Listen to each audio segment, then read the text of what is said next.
because then he would actually read it. You might. Really? Alright, when you get over like the assignment of the reading, you just read it. It's really good. But it's like the stress of getting it done. Alright, are we ready? So Nathan Woodworth, let's go to the computer and read. Are you ready, boys? Absolutely. Absolutely. Okay. Page 238, chapter 25. Anyone have any questions, by the way, on the reading yesterday? Yes. Alright, can you think of it? Let me know. On a cold gray morning in 1968, I woke up and found the world deep in mourning. Throughout the long and confused day, wherever I went, I met black people with grief and rage in their eyes. At school, I heard teachers whisper to one another in uneasy, subdued tones. The white bastards finally killed him.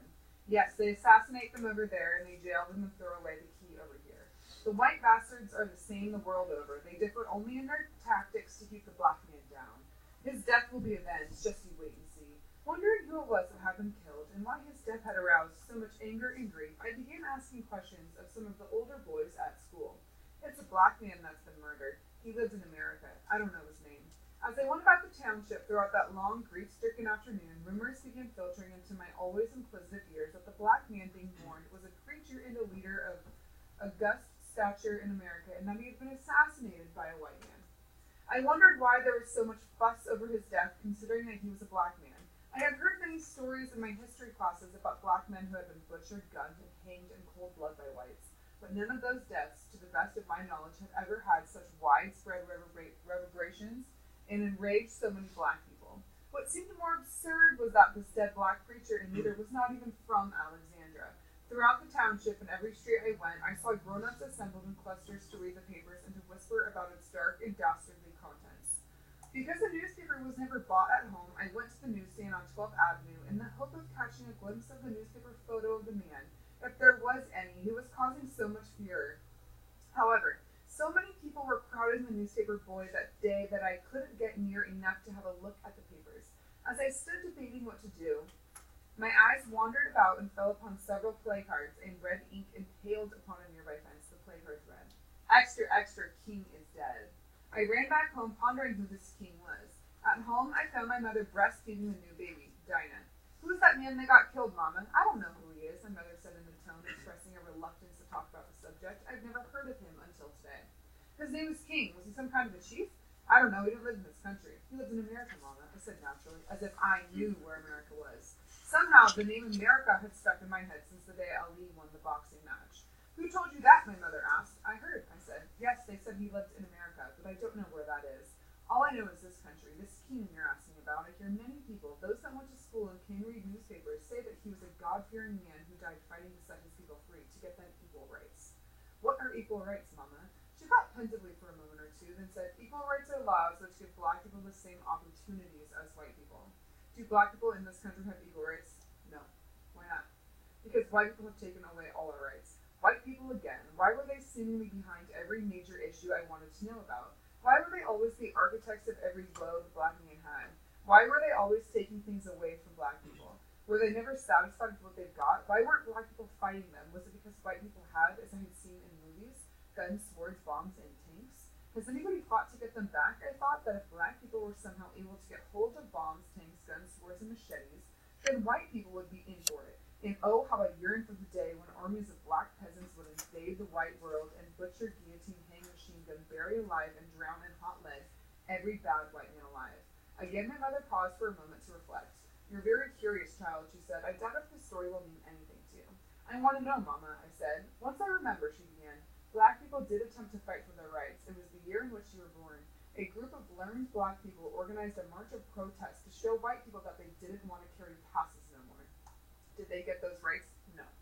How come? Many of those people who marched were shot and killed by the police. How many? 69. That many? I gasped. Where was this? It was in Sharpeville, near a police station. You guys have background on this. Why didn't the black people fight back? Didn't they carry guns too? Didn't they shoot back? I said blindly. No, my mother said. Black people can't carry guns. It's against the law. Has anyone since fought for any rights? No. Why? Because everyone is afraid. Afraid of what? Afraid of dying, silly.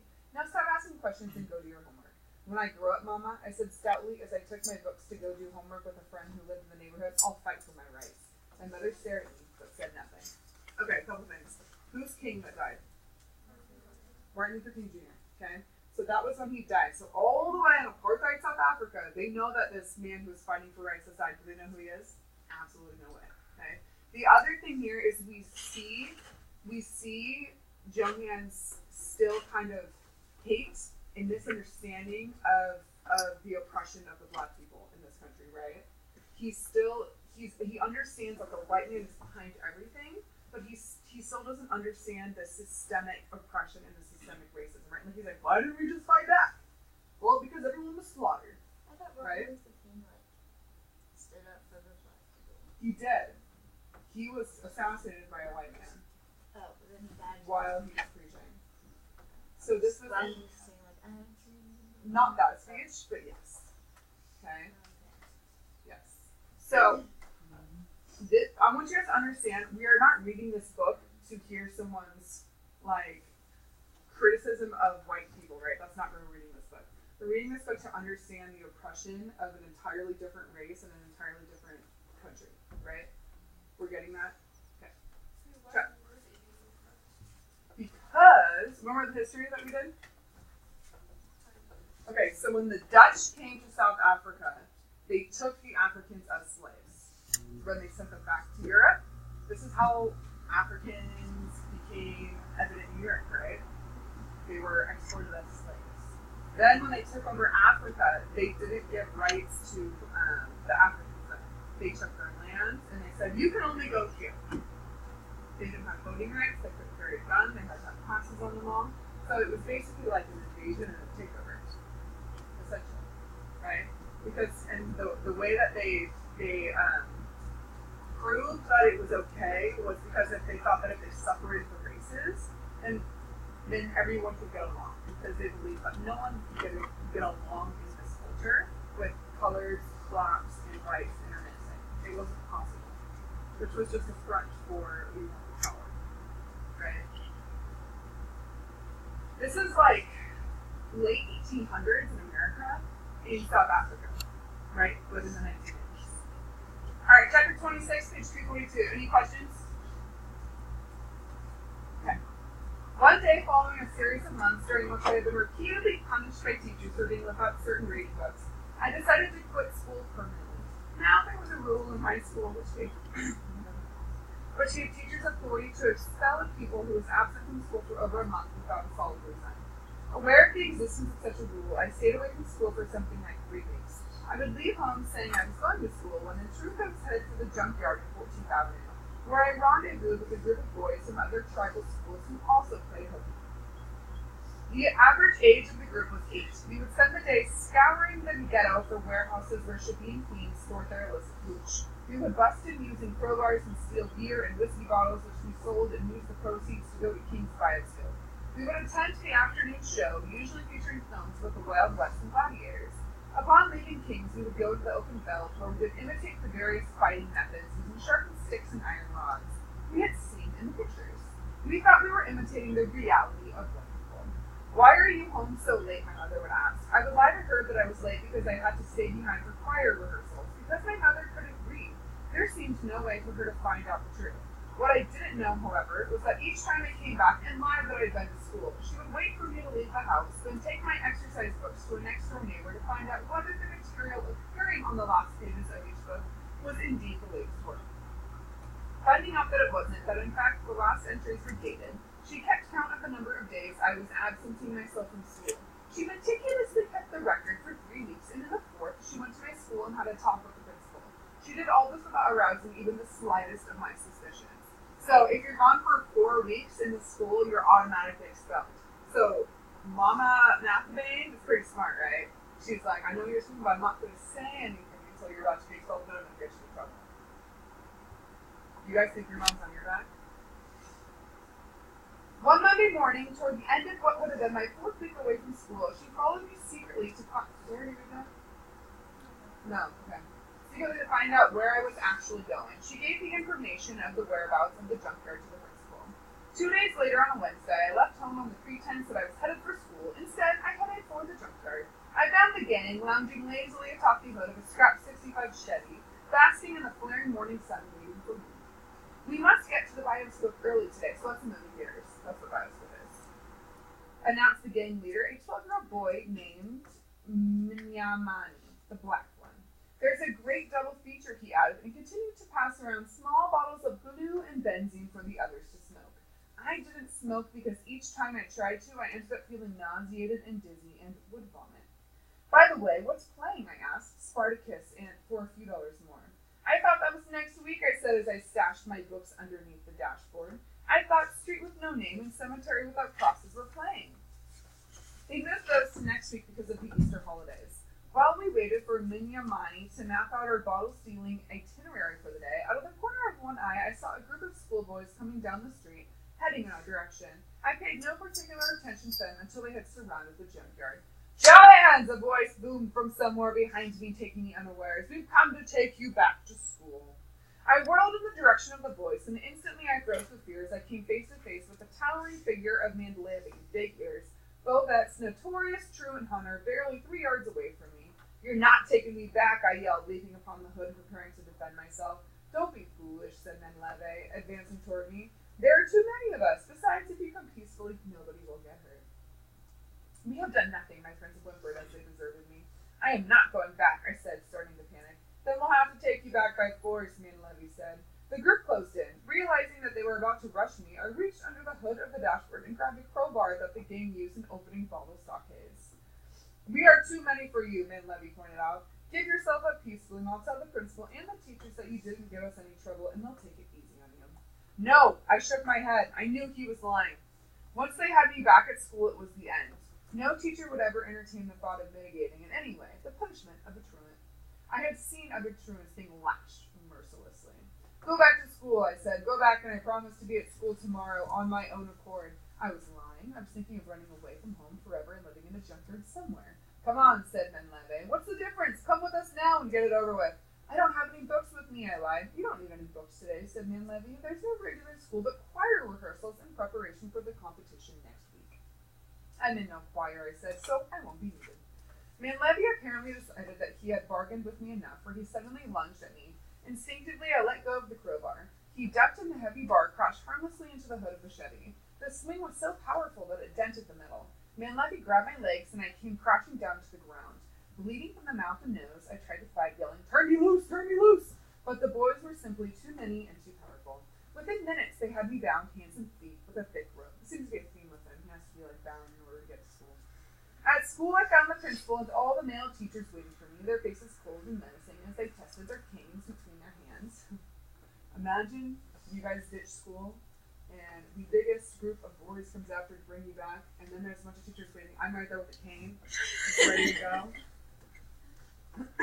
You guys know what it means by canes, right? Yeah. My dad said when he was in school, the teachers had paddles, and they would just get your knees and your butt. They literally had paddles on the doors. Can you imagine how terrifying that would be? I was like, I want to go to school. All right. My mother was also inside the principal's office. Whip him good, she said. She impassively gave the order, which was not necessary, and there and then I knew it was the end. She left the office and stood outside. The teachers descended upon me like starved vultures out of the sky. They commenced the savage beating, taking turns whenever one teacher's hand got tired. I fainted. They revived me, only to whip me some more. I spent an entire week bedridden, unable to sit up or sleep. For the rest of my primary years, I seldom, if ever, cut school for any reason. Even when I was gravely ill, I would crawl to school, and the teachers would send me back home. If only, right? No one would ever miss school. Can you guys imagine getting beaten by your teachers to where you couldn't even sit? Just poor kid. Okay. Chapter 27. My 10th, he was 8 years old. Remember that. We should do that here. Here's why we don't do that here. If an adult has the right not to be beaten, does a child have the right not to be beaten? No. Okay. My 10th birthday came and went away like the other 9, uncelebrated. Having never had a normal childhood, I didn't miss birthdays. To me, they were simply like other days, to be survived. Strangely, however, on each birthday, I somehow got the feeling that I had aged more than a year. Suffering seemed to age me more than birthdays. Though I was only 10, Black Life seemed to have, all along, been teaching me the same lessons of survival and making the same demands upon me for that survival as it was doing to grown-ups. Thus, emotionally, I had aged far beyond my 10 years. Alexandria continued being the decaying shanty town it was before I was born. The police continued with their raids, children continued dying of malnutrition, the gutters continued to overflow with filth, and hovels continued mushrooming all over the place.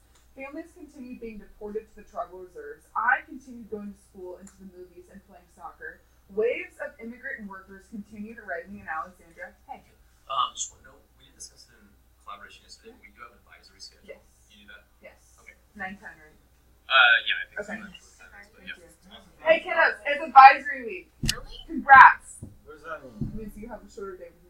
Means we can leave now. No, that's even Dude, worse. that's terrible. That means you have to. Oh my gosh. So You're just like sighing and hearing us. That means we have to go to On top of the filing cabinet. Alright, No. No. can I go? Are we ready? Ian, Justin, Grant, can we move on? Waves of immigrant workers. What? Can I go now? No, yeah. Okay. What? That's literally what you're Oh, that's what I did? Yes. I was stretching. No, let's go. My bad. I'm Alright, sorry. Aiden, Justin. Waves of immigrant workers continued arriving in Alexandria. This time, however, they were being housed in newly built hostels. Construction houses had been demolished instead of compounds, and there was talk that eventually the whole of Alexandria would be nothing but hostels. Our neighbors continued accusing one another of witchcraft. My father continued drinking and gambling and quarreling with my mother, often beating her up. In short, the suffering of black people continued on the increase, and I continued getting the feeling that we, blacks of Alexandria, were like animals, quarantined inside a cage by the white man, fomenting ignorance and death, and that there was nothing we could do about it but await each our violent end. So he is in a serious, he's 10 years old, okay? I think this chapter gets real, or pretty soon. Remember, he's 10 years old, and he is dealing with this acknowledgement that he can go nowhere in life, right? Imagine being 10 years old and realizing everything he just said and how hopeless he is. One late Friday evening when I was nearing the end of my 10th year, an event occurred that precipitated the great crisis of my childhood. I was an eyewitness to murder. Upon that night, as on every Friday night, the dark and dusty streets of Alexandria swarmed with black workers returning home from work and about to begin celebrating the start of a weekend. A time when many of them would be drowning with pain, sorrow, and suffering with all-night orgies and feasting and shebeens throughout the township. I was returning home after a long afternoon of playing soccer at the stadium on 12th Avenue. As it was payday, all along the streets I met black men hurrying, the penances of an 8 days week of sweatshops, jingling in their deep pockets. Some hurried home, there to feed the many hungry mouths awaiting their arrival. Others headed for the crazy comfort of shebeens, where in one fleeting moment of glory they could be masters of their destinies. As I turned the corner into 13th Avenue, I saw coming down the street a group of about 6 Dassatis. Remember, that's the gang. That's the gang that kind of like owns the township. Chasing 2 men. Remembering my mother's warning about what to do when encountering Dassatis, when you see Dassatis, child, run for the nearest cover until they're gone. I fled into a nearby yard. I dove into the patch of tall, dried grass in front of the gate. I lay flat in the tall grass and watched the scene in the street. The Dassatis were rapidly gaining on the 2 men who were being slowed by the heavy paper bags they were unwilling to let go. So they had just gone to the grocery store, right, or to the shebeens to get items for their families because they just worked 8 days and finally got a paycheck.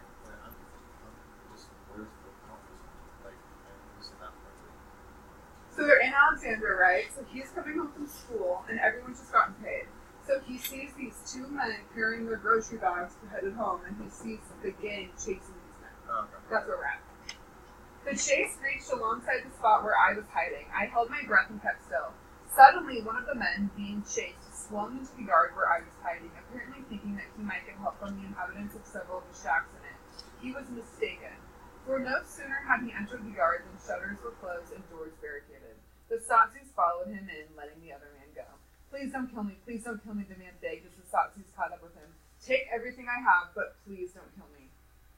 Shut up, came the acrimonious reply as the Sotzies, like a pack of scavengers, surrounded him. The moon was full, and it seemed daylight. I craned my neck to see what was going on. What I saw made me gasp with horror. Having drawn gleaming sharp knives, meat cleavers, and tomahawks, the Sotzies began carving the man as he howled for mercy. Don't kill me, please don't kill me. I have 10 children, please don't kill me. Take everything I have, but please don't kill me. The Sotzies paid no heed to his pleas. In fact, they grinned at his cries. Through some superhuman effort, it seemed, the man, now bleeding heavily from gaping wounds, managed to break through the cordon of butchers and make a mad dash for the street. The Sotzies didn't chase after him immediately, tarrying a while to rummage through the packages he had dropped. The wounded man staggered left and right, clutching his slashed throat, which spewed blood. I was now bathed in perspiration. My breath was coming out in spurts. As the wounded man staggered past me, I detected two black things unwinding like a spool of thread through his slashed overalls. His guts were spilling from his belly.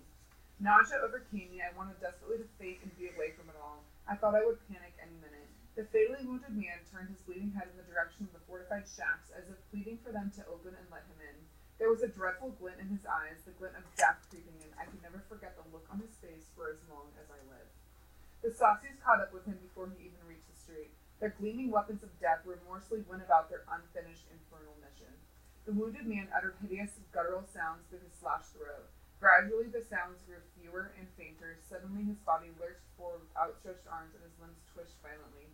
He pitched forward, uttering one last ghastly, gurgling sound, as if some beast were lodged within him, and he were struggling furiously to be set free. He slumped to the bone-dry ground like a bundle of old newspapers. Before the corpse even hit the ground, the Sotzies were already upon it, stripping and searching it like a bunch of ravenous hyenas, wrenching pieces of flesh from a carcass. The Sotzies turned the dead bodies upon and removed its shoes, its not-worth-anything coat, and frisked the back pockets. In a matter of minutes, the 6 shadowy figures had accomplished their dastardly act and were heading for the shadows of the eerie moonlit night. The spoils of their foray ensconced between their murdering paws, their bloodshot eyes gleaming and their teeth grinning like those of cannibals after a kill. An icy chill of death froze the world around me. For a long time I remained stock-still in the tall grass, in the limpid night, scarcely breathing, watching the naked, mutilated, lifeless body contorted on the ground in a pool of blood. Each gaze seemed to come alive, to stir, to slowly rise, like an entombed Egyptian mummy coming back to life. I panicked and shot out of the grass as though I had been shot out of a cannon, howling like a maniac, as if 10 score devils were after me. Blinded by terror, I was mindless of my safety as I ran all the way home without stopping, dodging cars, bumping into obstacles and people, and leaping over dongas. Upon entering the house, I fainted. My mother revived me by pouring water over me. Alright, so, you guys remember Piggy's death in Lord of the Flies? And remember how we were all like, oh god, like the twitching body when he hit the rocks, right? Okay, this scene is A, a lot more graphic, B, a lot more real, and C, he's 10 years old. Okay? So the way that we like read Piggy's death and we were kind of disturbed, imagine being 10 years old and seeing this. Right? Think that would mess you up a little bit? No? It would be like, cool. Okay? You're 10 years old, you see a man get like hacked to death with his guts spilling out, right? Do you see the kind of the what's the word I'm thinking of? Like there's no care for human life with this gang especially. Right? Like, they killed him in that way for, like, a jacket and stuff in his back pockets. They didn't even care about the grocery bags. Alright, so now he ran into his house and he faints, and the mom is like, wake up!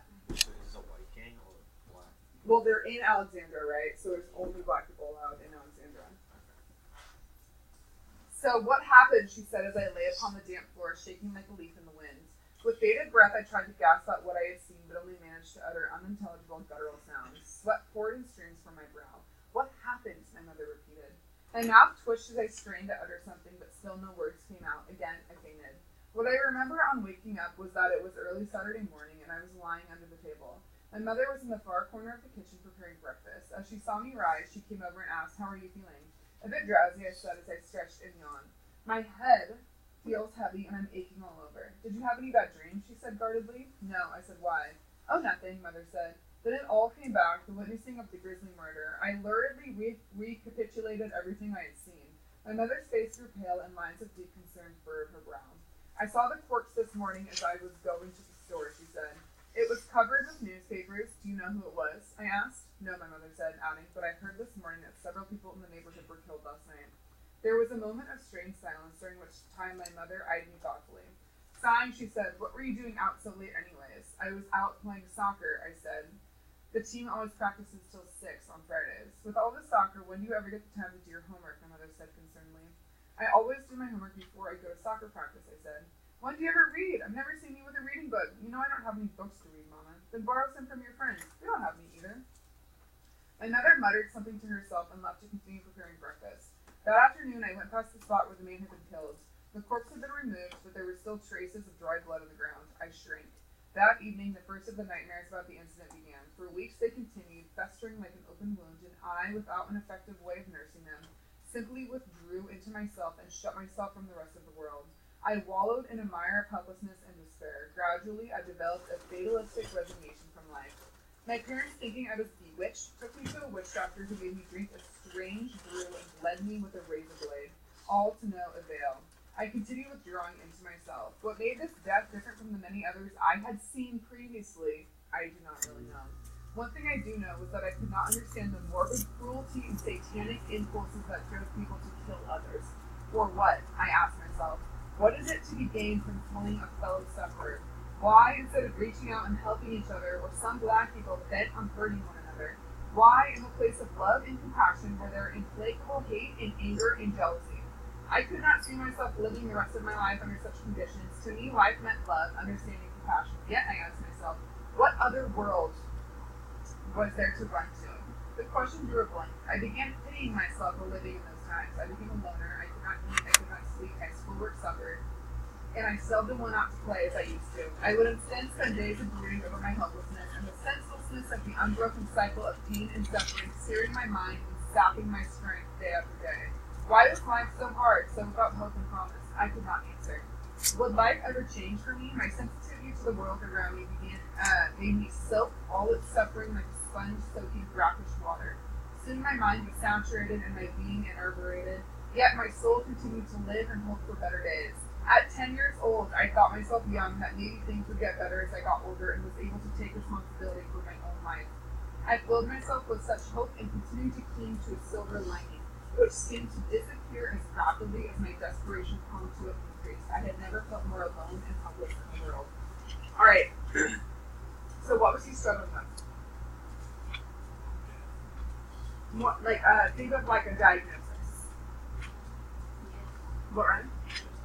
PTSD, okay, that's a possibility. Depression, right? And his family's like, we're going to a witch doctor. They literally, it says that they had him bleed out with razor blades. So think of what you know as okay, this kid's dealing with a traumatic event versus we're gonna go take him to a witch doctor who's gonna cut some chickens and make him bleed out. Right? That was the support that he had. Alright, so chapter 9 is trigger warning. Again, there's a lot of trigger warning in this book because this kid deals with a lot of stuff. Right? So chapter 20 is a very short chapter, but just stay focused throughout it, okay? Because it's one of the most important parts of the book thematically. Okay? You didn't with me? Chapter 28. Go back to read. A few months after I witnessed the grisly murder, a strange feeling that I should end my own life suddenly came over me. I don't know why I felt that way, though the feeling seemed connected with the witnessing of the murder. All the memories of my childhood suffering came back and multiplied to a lifetime of continuous suffering, and I felt I could take no more. I was weary of being hungry all the time, weary of being beaten all the time, at school, at home, and in the streets. I felt that somehow the whole world was against me. I felt that the courage, the resiliency, and the unswerving, fanatical will to survive, to dream of a bright future, to accomplish, to conquer of early years had deserted me. Since I was 4 years old, I had held dear my mother's protracted and impassioned urges to keep on fighting, to keep on trying, regardless, to never succumb to poverty, fear, pain, and suffering, to study hard, and to keep on knocking at the doors of opportunity, and patiently wait for them to open eventually. Stay in school, study hard, and keep on trying, child, my mother had always told me, and things will get better. But that lone winter afternoon, my fighting spirit had ebbed to an all-time low. Suffering seemed unconquerable. I had become frustrated, embittered, and disillusioned about knocking at doors of opportunity, which seemed to shut more the harder and more persistently I knocked. I felt unloved, unwanted, abandoned, and betrayed by a world that seemingly denied me an opportunity to find my niche. A world that seemed to hold out nothing to me but hunger, pain, violence, and death. I didn't feel that the world or anybody owed me anything, but I felt that the world and everybody had to at least give me an opportunity to prove my worth. To make something of myself, whatever that something might be. That lone winter afternoon, however, I felt that I had lived long enough. I felt that life would never change from how it was for me. Suffering had finally succeeded in penetrating to my very soul and established within my consciousness a certain fear of living. Thus, as I stood dreamily by the stoop, twirling a switchblade knife between my trembling hands, oblivious to the world around me, I thought of killing myself. How was I going to do it? My mind went back to the many afternoons I had spent watching movies about powerful and fearless white gladiators with sharp swords and glistening daggers. One of the stock phrases I had learned from watching these movies was to die with honor. By secretly removing myself from all eyes of... I recalled how a humiliated or troubled or helpless or vanquished gladiator would elect to die with honor by secretly removing himself from all eyes of restraint, from all human presence to a spot known only to himself, and there end his miserable life, usually by plunging a long, sharp, and gleaming sword or dagger into his heart or guts. That afternoon, I was predisposed to exacting the same justice on myself. I felt that if I had to die, and that afternoon I wanted to die, then I would die like a gladiator. There was unanimity among the boys I played sword fights with that the best way was to die like a gladiator. As I stood there on the stoop, however, my mind was in utter confusion. Doubts, fears, restraints cluttered my thoughts. Should I go ahead and do it? If so, when? Should I leave a note for my mother? Where should I leave it? How did it feel when someone died? Where should I plunge the knife? In the stomach or in the heart? Would I die a quick death or a lingering one? What would everybody say when I found my corpse? Would anybody cry? Would anyone care? Did I have the courage to do it? While standing there, lost in a world of confusion and fear, my mother unexpectedly joined me. I tried hiding the knife behind my back, but she had already seen it. She remained still alongside me, alternately looking at me then at the knife. Overwhelmed with guilt, I dropped my eyes. A few moments passed in tense silence. Still, she didn't say anything, seemingly waiting for me to say something to explain the reason for the knife and why I was trembling. After a long while, I said in a soft, trembling voice, "Mama, what would happen if I were to die? Would anybody miss me? Would anybody care? Will it matter to anyone?" As I said that, an expression of deep concern swept my mother's face, and she tried to hide it. She didn't say anything for a long time. She seemed deep in thought. It made me feel even guiltier. Her hand reached out and touched me. Her eyes strained and became watery. I wondered what she was going to do or say. Finally, in a surprisingly calm voice, she said, "Look at your sisters over there." She pointed at Miriam and Dinah playing in the mud. Though they had been there since I came out to the stoop, I hadn't been conscious of their presence till now. I looked at them twirling little sticks inside tins filled with mud, pretending to be cooking. Porridge, maybe. Blowflies droned about them from time to time, settling on the mucus dribbling from their noses into their mouths. They seemed lost in their own little world of mud, pebbles, and tins, oblivious to my suicide attempt. "They'll miss you very much," my mother sighed deeply. The tone of her voice had changed suddenly to one full of sorrow. "They'll have no big brother to help them and to protect them. They'll have no big brother to look up to. They'll have no big brother to help them go to school when they grow up. They'll miss you very much." I was very much touched by what she said. I remembered the many times my sisters had turned to me for help whenever anyone harassed them. I remembered the many times I had told my mother that when I was done with school, I would go out and work so that I could help my sisters go to school and become nurses and teachers. Remembering all that made me start crying. My mother wrapped her arms around me. "Don't cry now," she said. "You're a big boy." I felt stupid. "Will you miss me too, Mama?" I sobbed. She held me tighter and said, "I would miss you more than anyone else. I, too, would want to die if you were to die. You are the only hope I have. I love you very much." I continued weeping. The tears seemed to want to come out. I felt deeply ashamed and guilty of some unknown wrong. "Now give me that knife," I heard my mother say. I couldn't see her because my eyes were now swimming in tears. I extended my hand and opened my palm, and she took the knife. "Promise me you'll never again think of doing what you were thinking of doing with the knife," she said. I nodded penitently and broke into a weak smile. Following that incident, my mother kept a close watch on my temperament, and whenever I seemed unusually moody, sullen, angry, or depressed, she would call me aside and we would talk about whatever was bothering me. I always felt better after talking to her, and gradually my life became normal. For years afterward, I used to think of that suicide attempt in the following terms. Whenever the troubles of the world would seem too much, it helps to have someone loving and understanding to share those troubles with, and life takes its true meaning in proportion to one's daily battles against suffering. Okay. So look at that last paragraph. That is theme. that is the author explicitly telling you themes of the book, right? He's saying when things get too rough, lean on someone else. That's a blatant theme, right? That's the author trying to get a message across to you as the reader, okay? Because he knows that people reading this book also deal with the same struggles as him. The thing is, he's 10 years old. How sad is that? That he's dealing with such difficulty that he's considering suicide at 10 years old. I want that to like sink in for you guys to understand like the weight this little boy has on his shoulders. Okay, so we have chapter 29 left. Chapter 29 is pretty big. It's long. It's long. So what I want you guys to do is get out your pockets and start working on the internal conflict analysis. And then you guys will only have 29 to read. Is that fair? Yeah. I'd rather have you read than you work.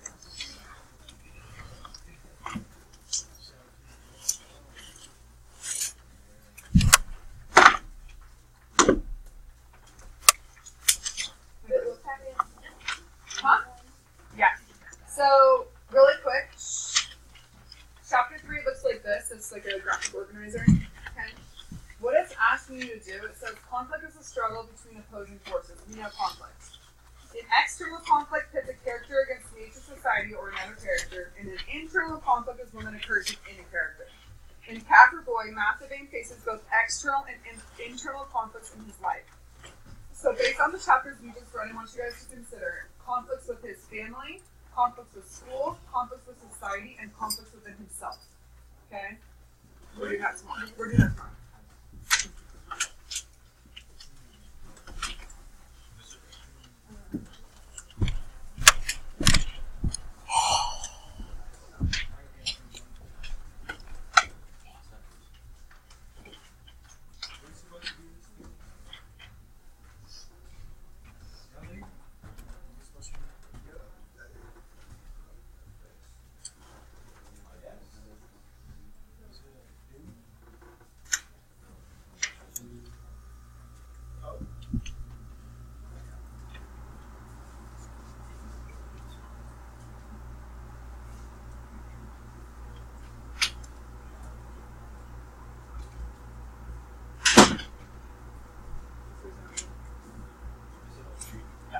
I don't feel like I get enough examples inside my actual table, so I just did it.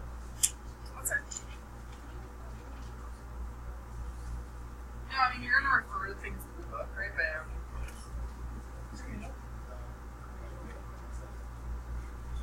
yeah.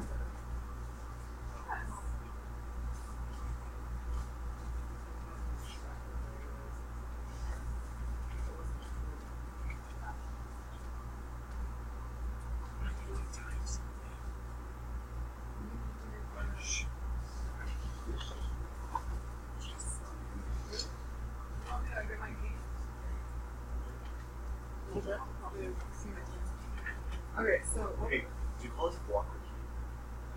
Or thing? I know it's called a cube, but I think it's called a block. I would call it a block too. It's a block. Okay. Right. Is it another quiz question? I can barely answer the reading questions. So why don't you want to go with us? Like, I understand them once, like, it's distractions me kind of, but it's still like, What is hard about this is for my flex. The book reflects so much more important. well, it is. It's just, I just, I think you're going to get involved in the amount of reading. But you're focusing on like reading and not just reading rather than just like reading. So like it is what it is, right? like each chapter, I understand like a general idea. Each chapter is just a small, because, define specific within this chapter. The questions are like define specific within this chapter, and that's responded to. Like, more general question out of the chapter, I think it's really. Well, the point is, it's book illustrating, right? So you read a chapter, and then the questions that you have to go back to the question.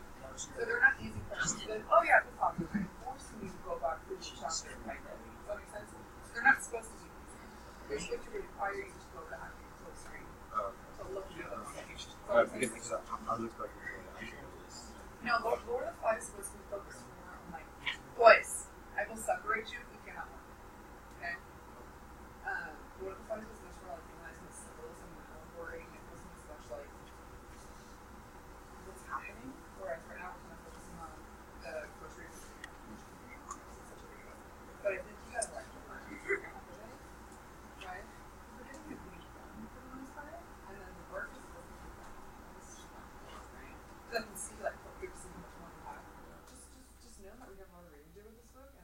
it and then get through it. Okay? Because then you're freaking out about time rather than actually comprehending what you're doing. Does that make sense? Yeah, thank you. Is that an external conflict that they cannot afford school? Yes. Okay. And think of him being like beaten. Is that also an external conflict? Yeah, because that's him. That's Mark versus the school, right? Yeah. And then an internal conflict is something within his head. So what is he struggling with in regards to school? He doesn't like it.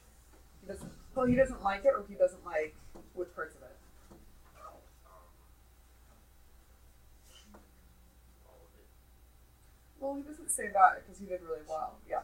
Do we do both internal? Yes, and for all of external? them. And bo- Actually, no.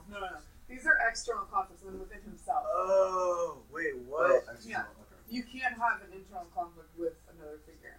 So it's only external conflict? Yes. Okay. I get it. Hi.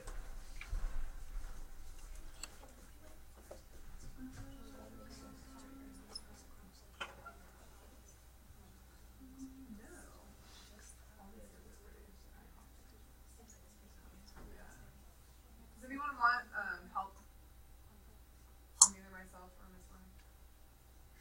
Nobody. Okay, remember, I'm here to help, okay? You want help? That's what you need. I like how I ask for help and then he's like, wait a minute. I'm supposed to open the How many look, conflicts it's do we waiting for need? you. Sure. Wait, so which school can I say that he can't afford it? Yeah, he can't afford it. He gets beaten. Yeah. And how many do we need? I don't know. I want you to like kind of get through it. Try to think of as many as possible. Oh. Okay. It is March 19th.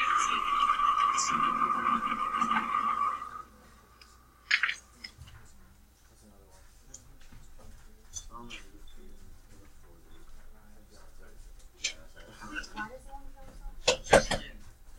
So, kiddos, the big internal conflict of Mark versus himself is the suicide attempt, right? What is his whole? Why does he have this feeling like he can't go on with life? Because he can't get anywhere else. He feels like he can't get anywhere else. Okay, Kiara.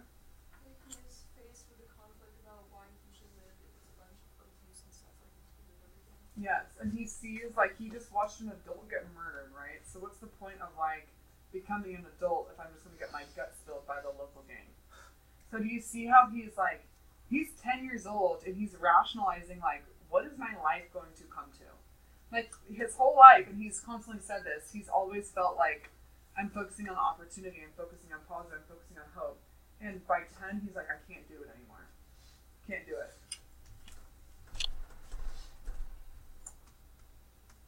And obviously he's made something of himself. Right? I have a question. Yeah. So, they got like in the last couple chapters, they got kicked out of the house. This Yep. guy got really mad. Yep. When did they get back in? Remember when I said there was like a waiting period, culturally, because the dad had to like accept them back. Yeah. So that was his thing of saying like it took a while, but like this process went through. So he's also underlying the cultural traditions, right? He's making sure that like us readers were aware like of these cultural traditions that they have to follow. So because the mom ran out of the house, she can't come back until he accepts her back. Because remember, she's his property.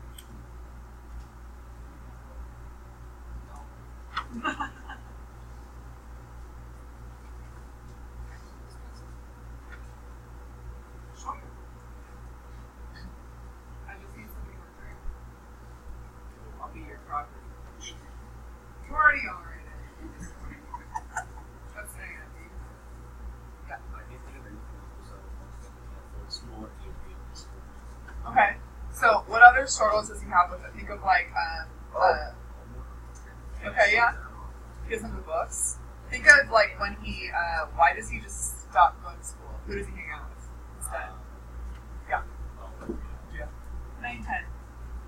Here's a lot of time. So if we all finish with this.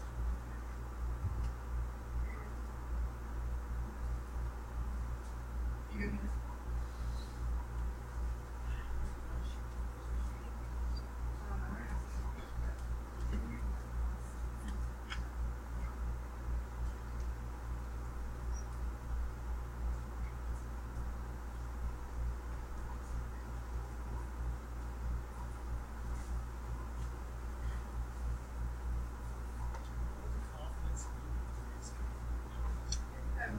What was that?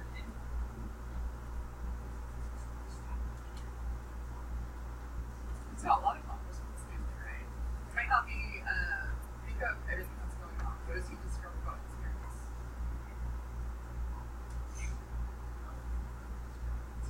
Okay. And what does his dad do about making money? Do you see how like many issues this 10-year-old is dealing with? Like when you actually are able to like write it all out? I mean, some of us have had more struggles as a child than others, right? But for me, I can't even like. My life was pretty good. My biggest issue was when I was getting ranch with my chicken stars. So in society, if the white people treat badly Europeans, There's apartheid, right?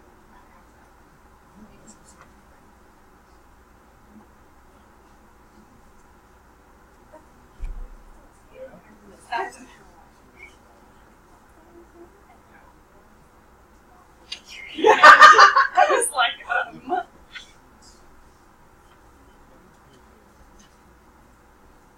Good. That needed my help. Oh, I was gonna say like. So, his dad's not spending money on stuff. Hold on. I want you to think rather than thinking of what I want. Does that make sense? That's what I always Because do. lately you're thinking, okay, what's my son want me to put? And I want you just to analyze what you want. Okay? Like, if you don't need sexting, I go to answer the question. Because he answers a question and I have to go check it. And then he writes a question and I have to go check it. So I just don't even, like, look at his work anymore in class. Because all he wants to do is see whether I approve of what he's saying or not.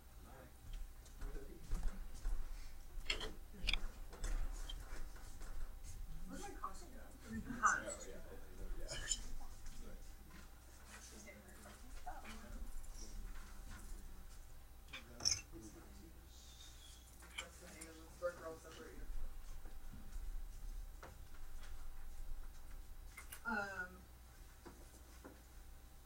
Hannah and Sophia,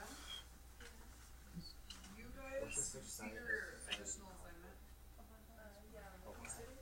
Yes, did you have any questions on that? Okay, you want to look at it with me just to make sure you guys got it? Okay, great. You actually go grab Alex too. Mr. Dulce, I don't know what else to put within himself, like the conflict. So what did you say already? I put that he wants to kill himself. Okay, what other conflicts does he have within himself? What else is he struggling with? Hunger. Hunger? What else has he seen that he's struggling with? We saw the guy get beaten to death.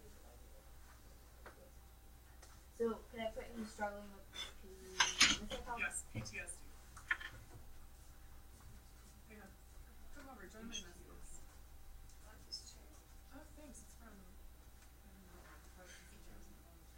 So, did you see your advanced assignments? Okay. So, it's called Critic Score, so it's an open, so you guys know it. How do I do this?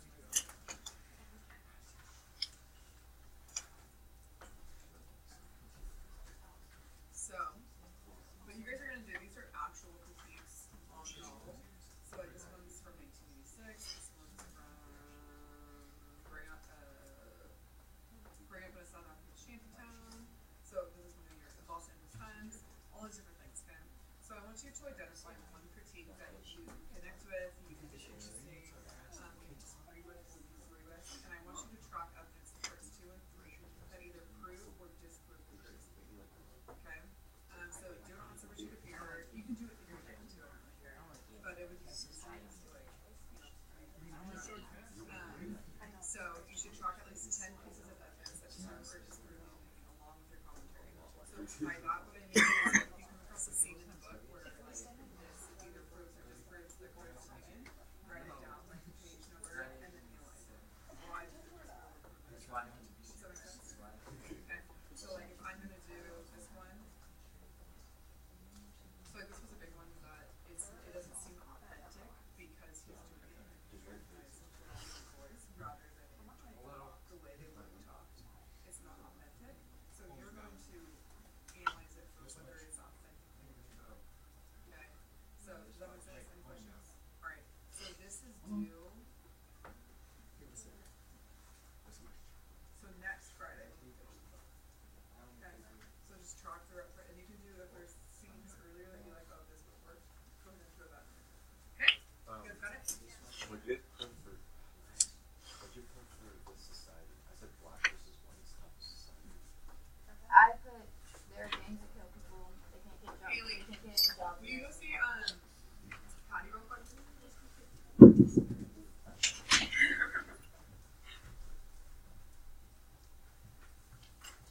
How many things do we need for each box? I want you to try to analyze it as best as possible. So like if you've got like 2 things, I want you to keep trying to analyze it, keep trying to figure it out. Aiden. So let's come over here.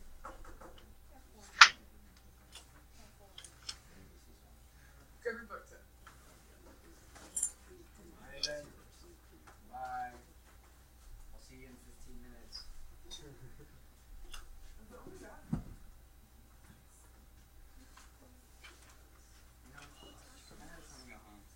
No!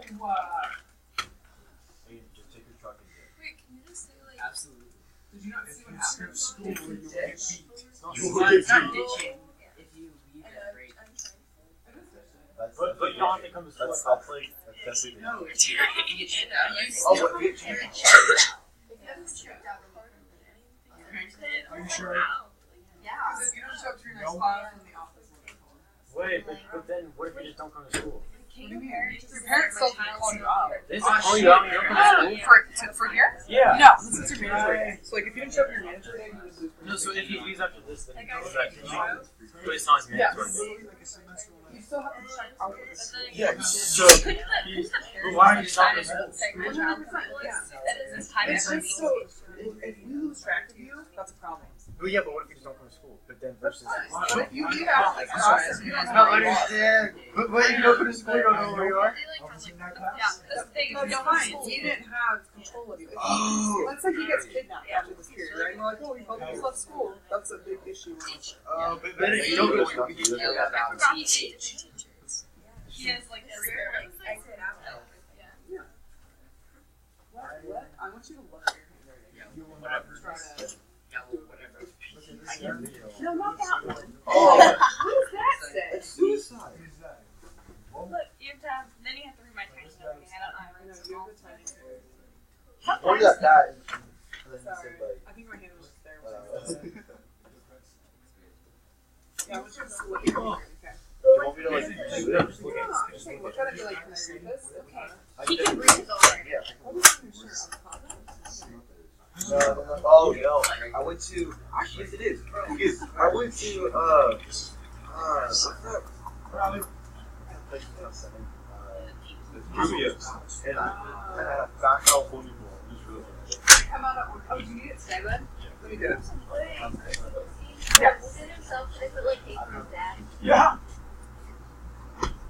Oh, wait, we have 15 more. Yeah, great. That's down. Oh, I would do that.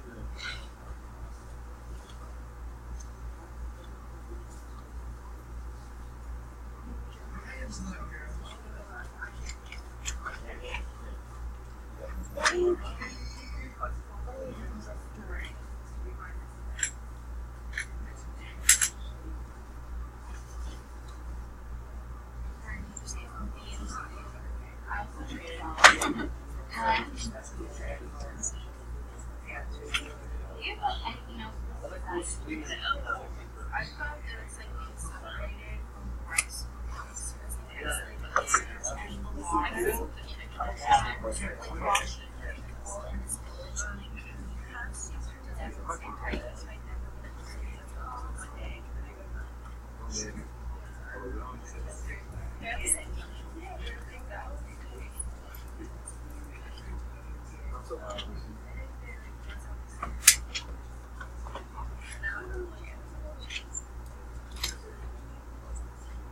all we have to do today? Yes, you're finished on 29.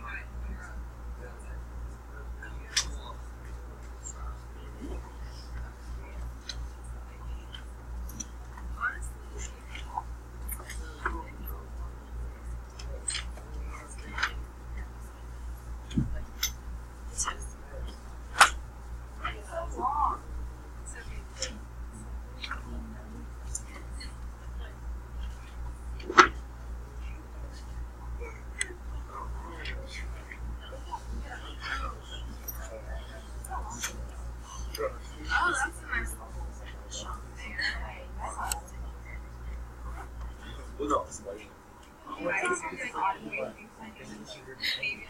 What? Did you put out like an audio book?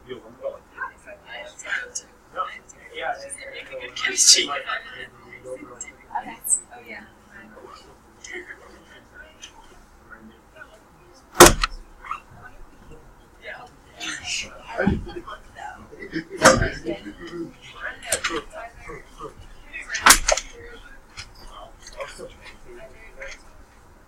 You say you meditated? Also meditating. Good for you. Also meditating. That's not how I sounded like I was so meditating. Also meditating. That would mean like you were so relaxed. I was very mindful. There you go. Oh, I feel like I had like I'm sad. I was very mindful. I meditated so well.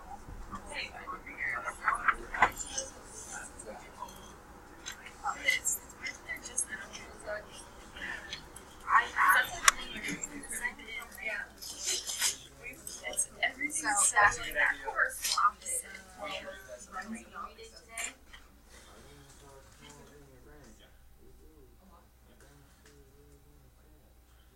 I can't because you're always very slow. Like,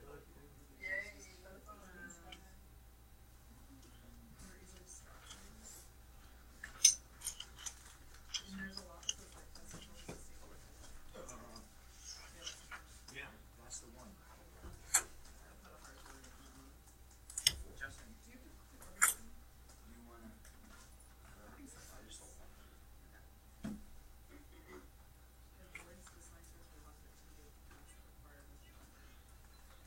Do you try to write inside it?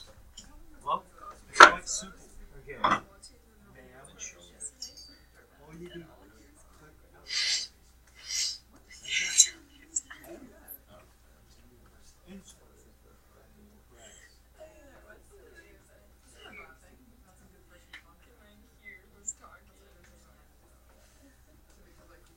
Text.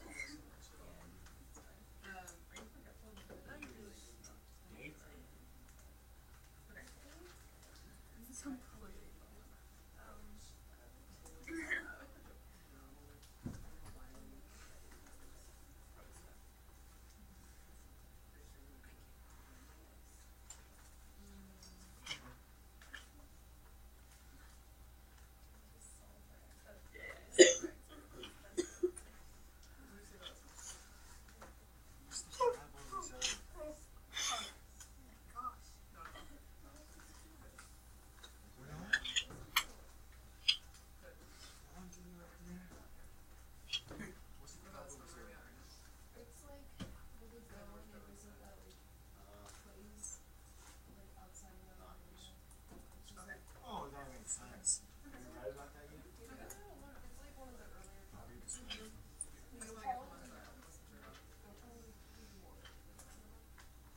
go away.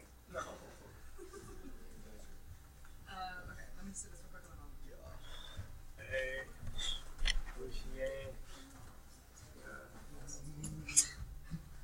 Yeah, what's some examples of the author died on Black Silver and how to Okay, I don't think This is so nice. so. Let me know.